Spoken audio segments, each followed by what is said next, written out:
அம்மாஸ் life. இன்றைக்கி Tuesday evening sunset வந்து பார்க்கவே வந்து ரொம்ப அழகாக இருந்தது. ஈவினிங் டைமில் வீட்டுக்கு பின்னாடி வந்து குட்டி கார்டன் மாதிரி வச்சுருக்கோம். ரோஸ், அப்புறம் வந்து நிறைய ட்ரீஸ், அப்புறம் ஃப்ரூட்ஸ் செடி, இந்த மாதிரிலாம் வந்து நிறைய வச்சுருக்கோம். ஒரு 3 மந்த் முன்னாடி இந்த வள்ளிக்கிழங்கு கொடி வந்து கொடுத்துருந்தாங்க. சரி, அதை வந்து ரோஸ் செடி பக்கத்தில் வச்சுருந்தேன். சும்மா பார்க்க அழகாக இருக்கே அப்படின்னு சொல்லிட்டு தான் வச்சுருந்தேன்.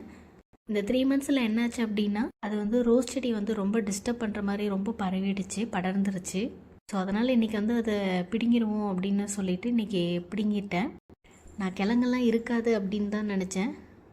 நார்மலாக வந்து ஸ்வீட் பொட்டேட்டோட சைஸ் வந்து ஸ்மால் சைஸ் அது மாதிரி பார்த்துருப்பீங்க, இல்லைனா கொஞ்சம் லார்ஜ் சைஸ் பார்த்துருப்பீங்க. ஆனால் வந்து இந்த செடியில் பார்த்திங்கன்னா வந்து எக்ஸ்ட்ரா லார்ஜ் சைஸில் வந்து இருந்தது. நான் இது வரைக்கும் இந்த மாதிரி வந்து பார்த்ததே இல்லை. நீங்களும் பார்த்துருந்தீங்கன்னா வந்து கமெண்ட் பண்ணுங்கள். எக்ஸ்ட்ரா லார்ஜ் இருந்ததுக்கான காரணம் வந்து என்னோடய சாயில் தான். நெக்ஸ்ட் வீடியோவில் பார்ப்போம். பாய்.